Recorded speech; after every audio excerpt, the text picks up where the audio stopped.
Hello, I'm Brigantia, Blackbird of Blackbird's Brew, and welcome back to our Wicca 101 class. This week we are carrying on with our altar tools, and we are going to take a look at the cauldron. So simply put, the cauldron is ideally a cast iron pot that is on 3 feet, and as you can see, mine does have its 3 feet. It represents the womb, thus making it a proper symbol to represent the goddess and for all of feminine deity. It's also associated with the element of water. Now, it can be large or small. I like to use this miniature size. It fits on top of my altar, and it works for most of my purpose and has a nice lid, and you can fit things in there. You can tell it's been well used. Now, interestingly, in Celtic myth, both the goddess Caradwyn and the god Dagda have very strong associations with the cauldron, and it's all about the purposes of magic, creation, and rebirth. So let's get into the function of this. They are marvelously multi-purpose. You can literally brew things in this, whether for the purpose of cooking, drinking, or for spell work. You just have to have an open flame. It's good for burning things inside of them. The reed actually speaks of burning certain woods inside of the cauldron. And while I'm probably not going to get very many sticks of wood in this, I can certainly burn my bay leaves in here and do so in a safe fashion. Because anytime we're dealing with fire, we do want to make sure that we're taking reasonable safety precautions. Some people like to use this as a holder for seasonal decor, float little flowers or crystals in it. If you fill it with water, you can actually use this for scrying as well.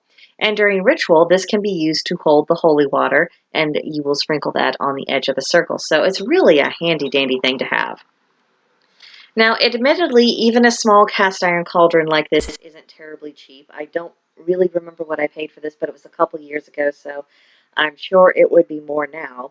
And if you are wanting to use it to brew something, it isn't always convenient to have this over an open flame because we aren't always in a location where we can have an open flame.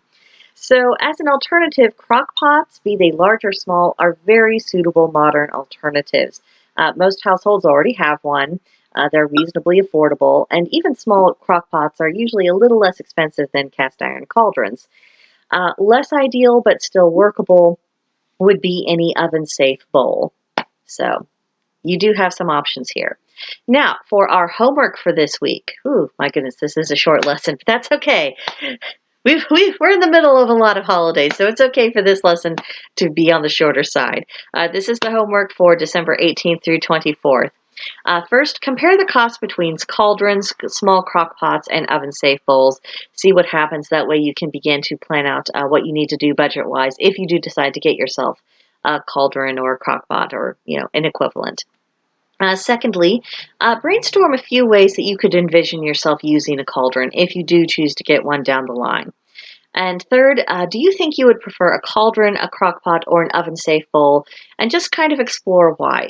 This is really, all these questions, they're just for your own benefit to think about how do you want to practice, how do you want to do things, because as you can tell in our classes, we're getting closer and closer to the point where we're going to begin practicing because we've absorbed a great deal of theory thus far in our lessons. So just something to kind of keep in mind. It's very close on the horizon. So that is it for this week. Our voice chat to discuss this will be held on Sunday in the workshop voice channel at Blackbird's Brew on Discord. There is a link to join in the description box below if you haven't joined us there already. In the meantime, please subscribe to this channel, like this video, leave a comment, and I will see you in the next one. Bye.